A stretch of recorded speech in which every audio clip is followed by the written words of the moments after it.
Hello guys, আসসালামু আলাইকুম। আমরা এখন শিখব হচ্ছে পিভট টেবিলে কিছু টিপস অ্যান্ড ট্রিক্স নিয়ে। যেমন ধরেন যে আমরা অনেক কাজ অনেক কঠিনভাবে যেগুলো করি আমরা খুব সহজভাবে কিভাবে করতে পারি তা আমরা দেখব। যেমন ধরেন আমি এখানে একটা ওয়ার্ড লিখলাম। ওয়ার্ডটা যদি আমি টানে এই দিক বরাবর দিতে চাই, দেখেন এখানে চলে আসলো টেক্সট। আপনি যদি এটাকে এই বরাবর ধরে সেম এখান থেকে ধরে যদি আপনি এদিকে টান দেন, তো দেখেন আপনার এটা সম্পূর্ণটা পূরণ হয়ে গেল। তো আমাদের আলাদা আলাদাভাবে কপি করার দরকার নেই যে এখান থেকে এটা কপি করে নিয়ে ওই সাইডে বসে দিলাম। আমরা কপিটা এভাবে করতে পারি, অথবা আমরা এভাবে করতে পারি কপিটা। আমরা এভাবে কপি করতে পারি যে হচ্ছে আমি একটা কোনো এরিয়া সিলেক্ট করে নিলাম, নেওয়ার পর এখানে লিখলাম টেক্সট।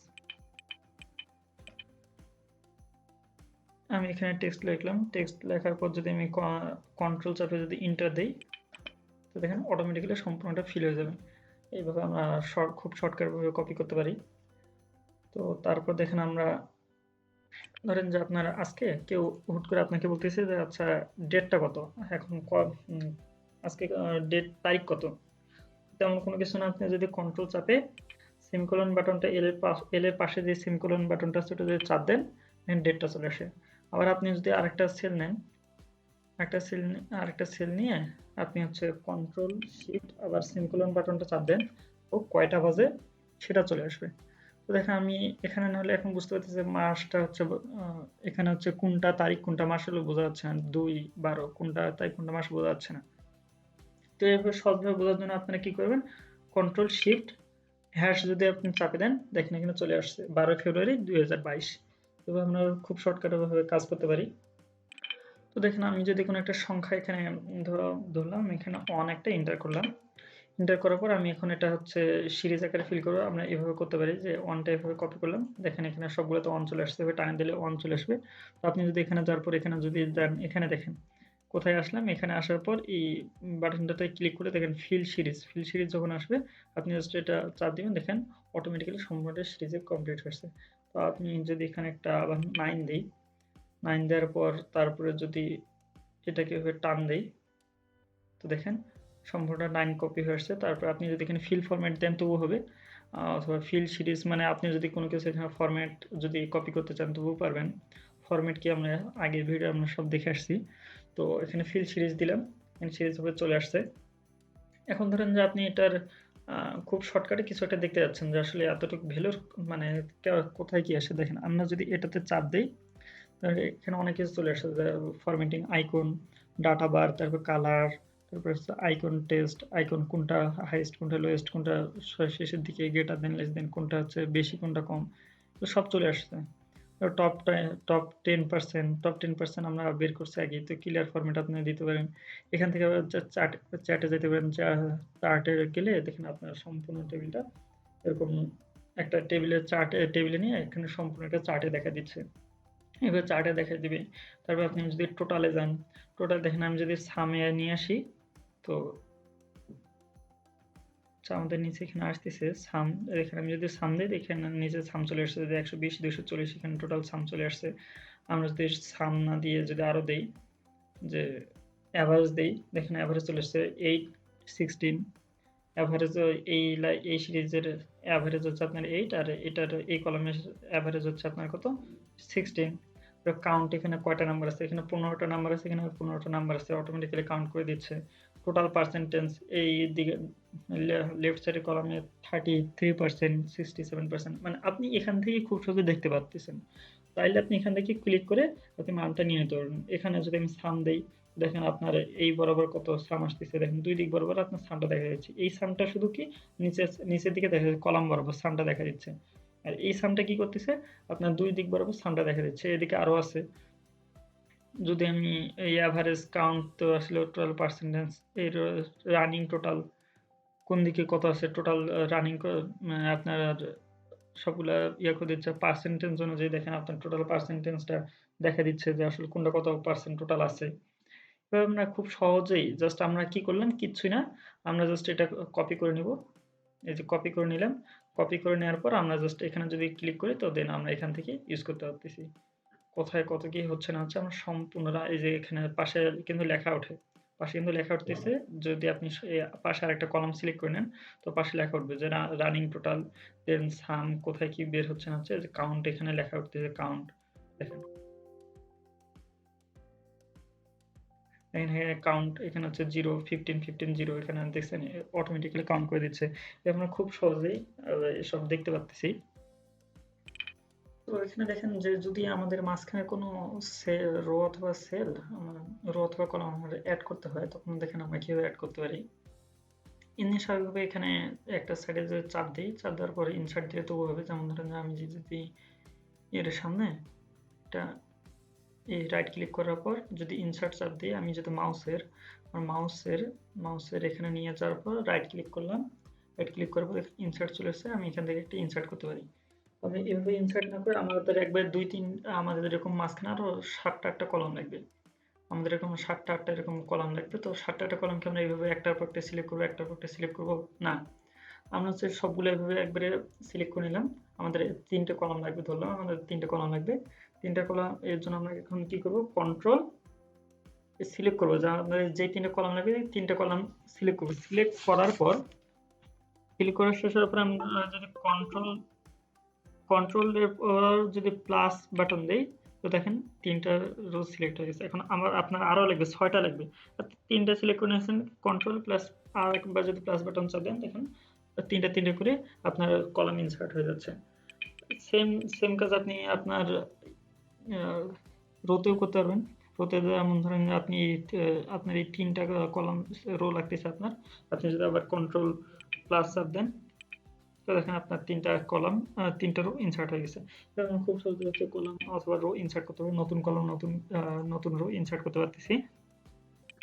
এখন ধরলাম যে আমার কাছে অনেক বড় একটা ওয়ার্কশিট আছে, এত ছোট ওয়ার্কশিট না, আমার কাছে অনেক বড় 500,000-এর একটা ওয়ার্কশিট আছে। এখন ওয়ার্কশিট থেকে আপনাকে আসতে হবে এই সেলে। এখন আপনি এই সেলে আবার আসবেন, তো আপনি তো আর এই স্ক্রল বার এরকম স্ক্রল করে করে করে করে এরকম করে তো আর আসবেন না যে কোথায় কি আছে। তো আপনি যদি কোনোখানে আপনার টেবিলের সম্পূর্ণ একটা টেবিলের শুরুতে চাপ দেন, যেমন ধরুন যে আপনি যদি কন্ট্রোল চাপে যদি আপনি হোম চাপ দেন, তো দেখেন এই ওই ফার্স্টের এখানে চলে আসছে আপনার ফার্স্ট রো অ্যান্ড কলামে চলে আসছে। আবার আপনি যদি কন্ট্রোল চাপে ইন্ড চাপ দেন, তো আপনার টেবিলের লাস্ট যেটা আছে, লাস্টের কলাম আর রোতের মধ্যে চলে আসছে, লাস্ট যে ভ্যালুটা আছে লাস্টের ভ্যালু চলে আসছে। তো আমরা খুব সহজেই হচ্ছে আপনার শিটের ফার্স্ট রো লাস্ট আপনি এক জায়গা থেকে আরেক জায়গায় যেতে পারতেছেন। এখন দেখেন আপনার কিবোর্ডের মধ্যে, আচ্ছা আমি আমার কিবোর্ডটা এখানে অন করে রাখি।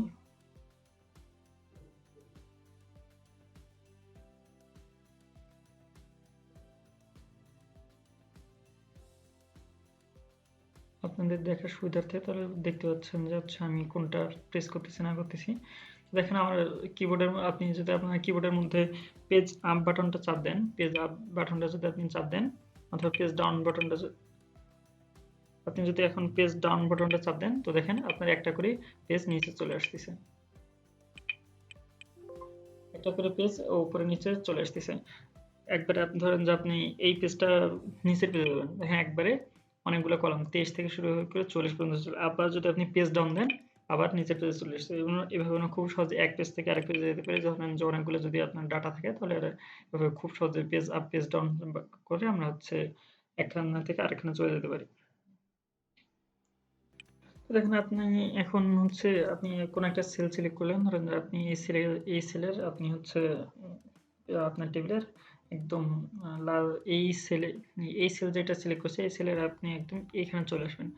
তো অনেক বড় ডাটা হলে তো এটা তো আর এক পেজে হতো না, তো অনেক বড় চলে যেত। তো আপনি যদি এখন ঠিক এখানে চলে যেতে চান আপনার টেবিলের এখানে, তারপর হচ্ছে আপনি একদম লাস্ট পর্যন্ত যেতে পারবেন। তো আপনি এখানে সিলেক্ট করার পর আপনি যদি কন্ট্রোল প্লাস রাইট অ্যারো চাপ দেন, তো দেখেন এখানে চলে আসবে। মানে আপনার যেই টেবিলটা আপনার যতটুকু টেবিলের মধ্যে লেখা থাকবে, তো ততটুকু ওই সেলের ক্ষেত্রে লাস্ট যেই অক্ষরটা আছে সেখানে যাবে।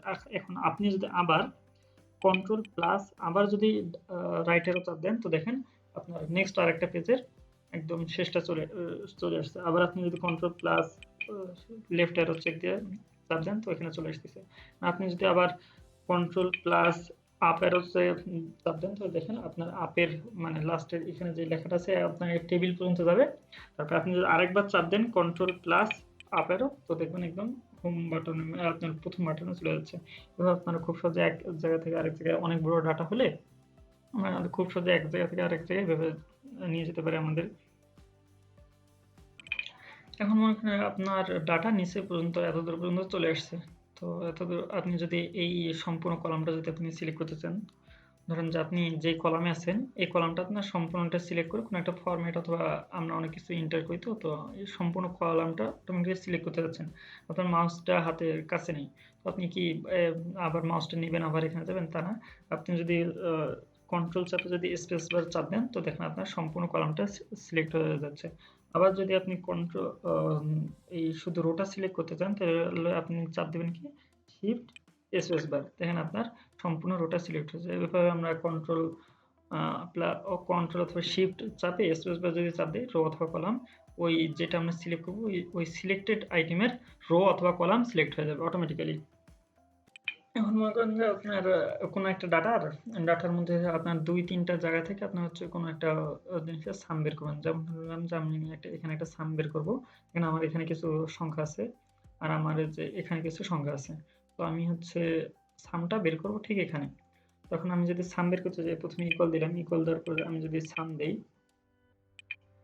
সাম সাম দেওয়ার পর আপনি নাম্বার প্রথম নাম্বারটা আগে সিলেক্ট করবেন। এই নাম্বারটা সিলেক্ট করলাম, করার পর আরেকটা নাম্বার আমি ওই নিচে যে নাম্বারগুলো আছে আমি ওখান থেকে আমি আরেকটা নাম্বার নেব। এই যে এখান থেকে হচ্ছে আমি আরেকটা নাম্বার নিলাম। এখন এভাবে একটা একটা করে নাম্বার নিয়ে আবার আমি উপরে যাবো, একবার নিচে আমি আবার ওই সেলে যাব, ওই সেল যেখানে আছে আমি আবার কি স্ক্রল বার ওঠানামা করাবো। আমি যদি এই কাজটা খুব সহজেই কন্ট্রোল প্লাস ব্যাক স্পেস যদি দেই, তো দেখেন আমার আবার এখানে চলে আসছে। আবার একটা কমা দিলাম, আমরা যদি কন্ট্রোল ব্যাক স্পেস আবার যদি আমরা এইখানে আরেকটা নাম্বার ইনপুট করে নিই, করার পর আমি যদি এখন দেখেন ফার্স্ট ব্র্যাকেট দিয়ে দিচ্ছি, ইনপুট চাপ দিচ্ছি, দেখেন দুইটার সাম এখানে চলে আসছে। তো এখানে খুব সহজে মানে আপনি কোনো একটা জায়গায় ছিলেন, আপনি আবার ওই আগের জায়গায় চলে যেতে যাচ্ছেন, তো কন্ট্রোল ব্যাক স্পেস দিলে আপনার একটা আগের জায়গায় নিয়ে চলে যাবে। ধরেন যে কোনো একটা ফর্মুলা করতেছেন, এটা মূলত ফর্মুলার ক্ষেত্রে কাজে লাগে। তো দেখেন আমাদের যদি সম্পূর্ণ একটা টেবিল দেয়, আজকে সম্পূর্ণ টেবিল অথবা সম্পূর্ণ একটা চার্ট আমরা প্রথমে সম্পূর্ণটা সিলেক্ট করবো কিভাবে, যে আমরা যদি কোনো একটা পেজ থেকে সম্পূর্ণটা তো এইভাবে সিলেক্ট করে, যে এখানে যদি কন্ট্রোল এ চাপ দেন তো সম্পূর্ণটা, সরি এখানে যদি কোনো কিছু এন্টার করে দিই, আমি যদি কন্ট্রোল যে কোনো একটা চাপ দিই, কন্ট্রোল এ চাপ দিই, তো অটোমেটিক্যালি সম্পূর্ণটা সিলেক্ট হয়ে যায়। তো আমি এভাবে কথা বলতেছি না যে আমি এখান থেকে শুরু করে আমি বাকিটা সিলেক্ট করব। তার জন্য আমরা কি করতে পারি, কন্ট্রোল শিফট তারপর যদি আমি ইন বাটনে চাপ দেই, দেখেন আমার এই ইন বাটনে এখানে দুইটা সংখ্যা লিখছিলাম, এই দুইটা সংখ্যা সহ আপনার সিলেক্ট হয়ে গেছে। দেখেন যতদূর পর্যন্ত আমি গেছিলাম এখানে এই যে রো পর্যন্ত বা কলাম পর্যন্ত লেখা আছে, এজন্য এই পর্যন্ত সিলেক্ট হয়েছে। মানে যেখান থেকে চাবেন ঠিক সেখান থেকে আপনার টেবিলের শেষ পর্যন্ত দেখা দিবে যদি আপনি কন্ট্রোল শিফট ইন্ট চাপ দেন, সম্পূর্ণ দেখা যাবে। এই হলো আপনার শর্টকাট। তো এবার আমরা দেখতেছি যে এখানে আমাদের কিছু এখানে একটা আমাদের লেখা আছে, টেক্সট আছে, টেক্সটগুলো যদি আমরা দেখি, তো টেক্সটের মাঝখানে দেখবেন যে এখানে মাঝখানে কিছু কিছু লাইন, যেমন ধরুন যে আপনার এই রোটা ফাঁকা আছে, এই রোটা ফাঁকা রোটাকে আমরা ডিলিট করবো কিভাবে, আমরা যদি এটা সিলেক্ট করার পর এখান থেকে যদি আমরা সিলেক্ট করার পর ডিলিট বাটনে চাপ দিলে দেখেন ওই ফাঁকা সেলটা ডিলিট হয়ে যাচ্ছে। তো এরকম যদি আমাদের 100 150 অথবা 500 700 এরকম ফাইল থাকে, ফাইলের মধ্যে যদি আপনার 7টা 8টা 9টা করে এরকম ফাঁকা রো থাকে, ফাঁকা রো গুলো আপনারা কিভাবে ডিলিট করবেন একবারে এটা তো অনেক কষ্টসাধ্য যে একটা একটা করে আপনি রো সিলেক্ট করলেন, একটা করে রো সিলেক্ট করলেন, করার পর আপনি ডিলিট দিবেন, এটা আপনার জন্য অনেক কষ্টসাধ্য হয়ে যাবে। এর জন্য আপনি সম্পূর্ণটা একবার সিলেক্ট করে নেবেন আগে, সম্পূর্ণটা সিলেক্ট করে নিলেন। সিলেক্ট করার পর আপনি যদি কন্ট্রোল জি চাপ দেন, কন্ট্রোল চাপে ধরে জি চাপ দেন, তো দেখেন আপনার এখানে স্পেশালে চাপ দিলেন, স্পেশালে চাপ দেওয়ার পর যদি আপনার স্পেশালে চাপ দেওয়ার পরে ব্ল্যাঙ্কস গুলো আছে, তো গো টু স্পেশাল, আপনি ব্ল্যাঙ্কস চাপ দিলেন, ওকে যদি এখন চাপ দেন, তো দেখেন আপনার ব্ল্যাঙ্ক লাইনগুলো শুধু সিলেক্ট হয়ে গেছে।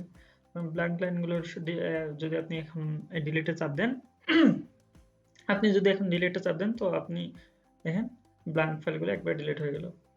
আমরা এভাবে খুব সহজেই আমাদের ব্ল্যাঙ্ক ফাইলগুলো এভাবে সিলেক্ট করে ডিলিট করে দিতে পারি, একটা একটা করে আলাদা আলাদাভাবে সিলেক্ট না করে। এরপর দেখেন যে আমরা এই দুইটা সেল ধরে নিলাম যে আমরা এই দুইটা সেল আপাতত দেখতে চাচ্ছি না। আমরা কি করব, এই দুইটা সেল সিলেক্ট করে কলাম সিলেক্ট করে নিলাম। কলাম সিলেক্ট করার পর যদি আমরা রাইট ক্লিক করি তো দেখেন হাইড আসছে, আমরা হাইড করে দিলাম। হাইড করে দেওয়ার পর আমরা যদি এখন এই হাইড করা কলাম টেবিলটা যদি আমরা সম্পূর্ণটা যদি আমরা কপি করে নিই, কন্ট্রোল সি, কপি করে নিলাম। কপি করে নিয়ে যদি আমরা আরেকটা কোথাও পেস্ট করে দেখেন এখানে কলাম 4-5 কলাম নাই, এখানে আমি যদি কন্ট্রোল ভি দিই তো দেখেন এখানে কলাম 4-5 মানে টোটাল এখানে কলাম থাকবে আপনার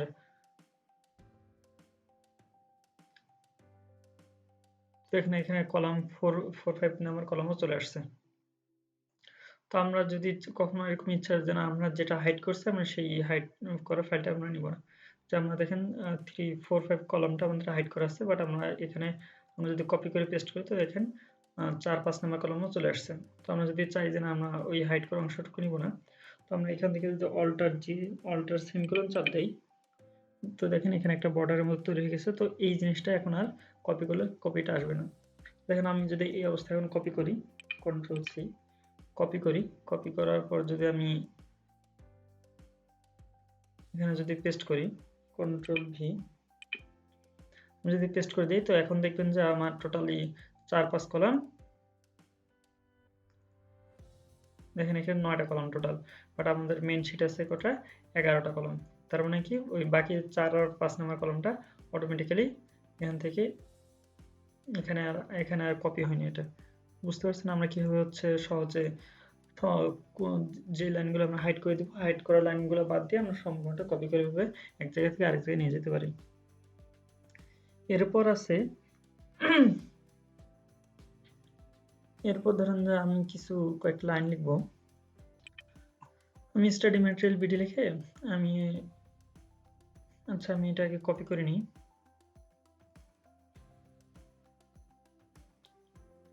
এটা কপি করে নিলাম। এখন স্টাডি ম্যাটেরিয়াল বিডি লিখলাম, লেখার পর আমরা যদি দেখার সুবিধাতে একটু ফ্যানটা যদি একটু বাড়াই নিই তাহলে আমাদের জন্য সুবিধা হবে দেখতে। তো দেখেন আমরা ধরেন যে এখানে আমরা আমার সিলের একটা কালার দিয়ে দিলাম, যে আমার সিলের কালারটা আমি এই ধরনের কালারটা নেব। মানে আপনি এখন এই জায়গায় যদি আপনি আবার ওই সিলের কালারটা দিতে চান তো আপনি যদি আপনার কিবোর্ডের F4 বাটনটা চাপ করেন দেখবেন অটোমেটিক্যালি চলে আসবে। আপনি যদি আপনার কিবোর্ডের F4 বাটন চাপ দেন দেখেন অটোমেটিক্যালি কালার। তো টোটাল মানে মেইনলি F4 বাটনটা কি কাজ করে, আমাদের F4 বাটনটা আসলে কি কাজ করে, টোটালি হচ্ছে F4 বাটনটা মনে রাখা হচ্ছে প্রিভিয়াস কাজ আমরা কি ধরনের কাজ করছি। যেমন ধরেন আমি যদি এখানকার এই কলামের স্টাডি ম্যাটেরিয়ালের আমি জাস্ট ফন্টটা যদি চেঞ্জ করে দিই, আমি এখানে ফন্টটা দিতে যাচ্ছি, মানে এই ফন্টটা দিলাম। এই ফন্টটা দেখেন এখানে একবার লাস্ট কি কাজ করছি যে এটা ফন্টটা চেঞ্জ করছি এখানকার এই ফরম্যাটটা। আমি যদি এখানে আসার পর যদি আবার F4 দিয়ে দিই তো দেখেন লাস্টের কাজটা কি করছিলাম, ফন্টটা চেঞ্জ করলাম, ফন্টটা এখানে অটোমেটিক্যালি কপি হয়ে আসছে। মানে আপনি ফরম্যাট হোক আপনি লেখা হোক যা কপি করবেন তার লাস্ট কাজটা আপনার এখানে দেখা দিবে।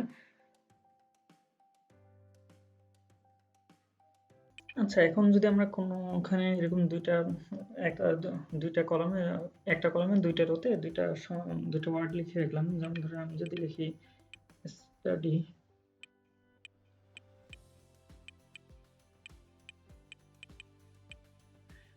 প্রথমটাতে লিখলাম স্টাডি, সেকেন্ডটাতে লিখলাম ম্যাটেরিয়াল, স্টাডি ম্যাটেরিয়াল। এখন আপনি যদি বলেন কি না আপনি এইটাকে একটা কলামে এটাকে আপনি একটা রোতে দেখতে যাচ্ছেন, আমরা সেক্ষেত্রে রোটা বক নিলাম। তো এই দেখেন আমি দুটো সিলেক্ট করে নিলাম, সিলেক্ট করে নেওয়ার পর আমি যদি ফিলে যাই, ফিল থেকে যদি জাস্টিফাই করে দেই দেখেন এটা সম্পূর্ণ একটা রোতে চলে আসছে।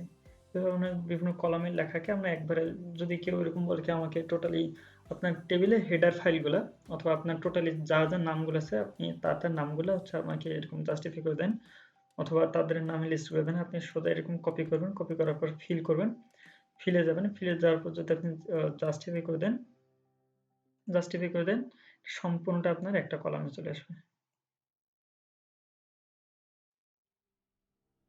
কটা এটা সর্বনিম্ন আপনার 3টে কলাম লাগতেছে, তো এরকম করে দিলে সম্পূর্ণ একটা কলামে চলে আসবে। এরপর একটা কাজ আছে, যেমন ধরেন যে আপনি যদি এখানে একটা কোনো কিছু ডেট এন্ট্রি করেন, তো আপনি যদি এখানে কোনো একটা ডেট এন্ট্রি করেন, যেমন ধরেন আমি যদি কন্ট্রোল প্রেস করে সিম্বল চাপ দিই, তো একটা ডেট এন্ট্রি হয়ে গেল। তো আপনি চাইলে এটা ডেটটা এখান থেকে কপি করে নিতে পারেন।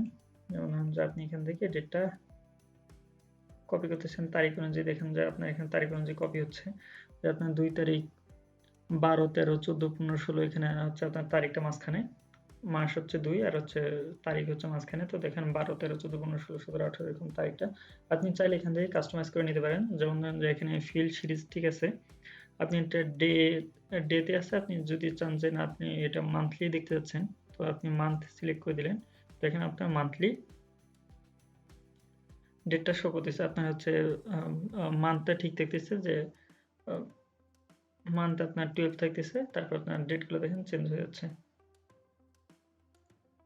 এরপর আপনি এখান থেকে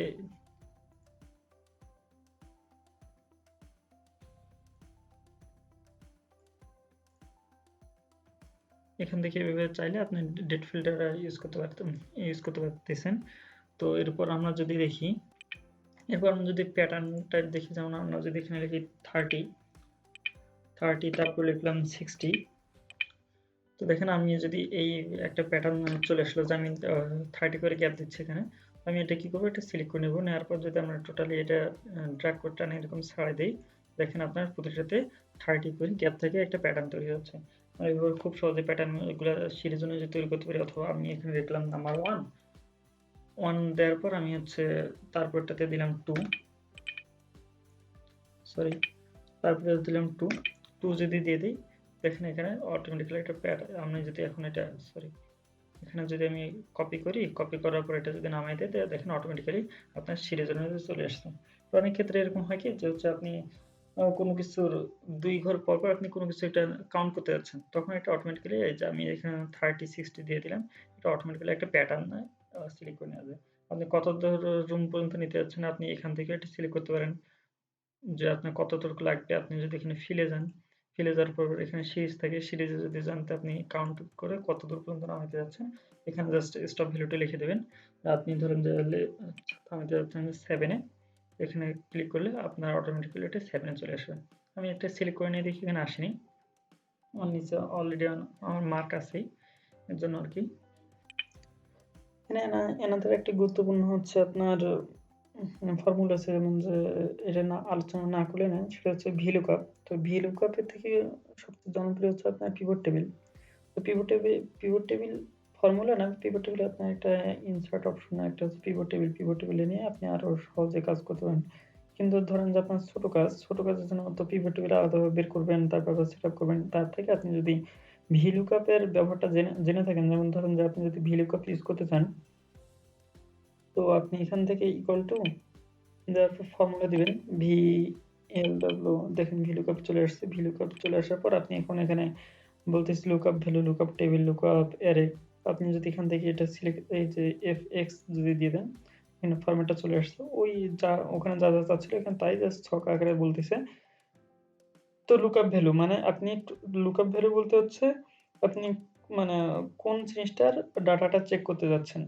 লুকআপ ভ্যালু টোটালি ইউজ করে কোনো একটা না মানে কারো অ্যাক্রসে তার কোনো কিছু একটা ইনফরমেশন চেক করা, যে তার এই ইনফরমেশনটা কি। যেমন আমি যদি ধরি যে আজিম এখানে দিয়ে দিলাম C12 এর হচ্ছে আপনার লুকআপ ভ্যালুটা চেক করবে কিসের, যে সে কত টাকা পেইড করছে।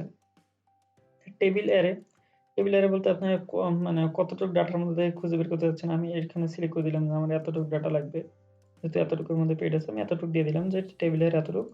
এখন তারা বলতেছে কলাম ইন্ডেক্স নাম্বার, নাম্বারটা কি মানে কত নাম্বার কলামে আছে। তো আমরা যদি দেখি 1 2 3 4 5 6, পেইডটা আছে আপনার 6 নাম্বার কলামে।